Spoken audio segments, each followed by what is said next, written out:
Hi everyone, we are at Possum Creek MetroPark in our demonstration garden, which our gardening expert Kate maintains with help from staff and volunteers. Let's take a little tour. Alright, so you notice there's lots of sunflowers, there's lots of really beautiful flowers with pops of color. Kate grows these because, obviously they make people really happy. I love beautiful flowers, but if you look really closely, you can see all of the pollinators buzzing around. That's good because that means our veggies are getting pollinated too.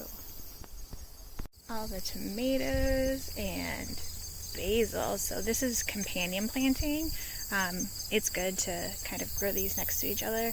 And then we have some really great sage over here. It looks like it's enough to sage an entire house and property.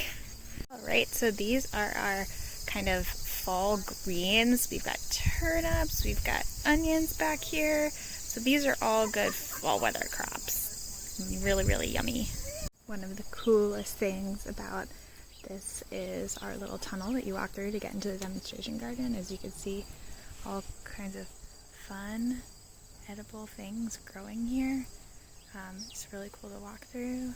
Even if you're not interested in gardening produce, it's just a great experience to come and visit. This is another tunnel. I'm going to call this the tomato tunnel because look at these gorgeous tomatoes. And these guys over here are a great shape. I don't know exactly what kind they are, but that's the point of coming and visiting. You kind of get inspiration, you can go home, you can learn more and how to garden. Also, you get to say hi to chicken friends.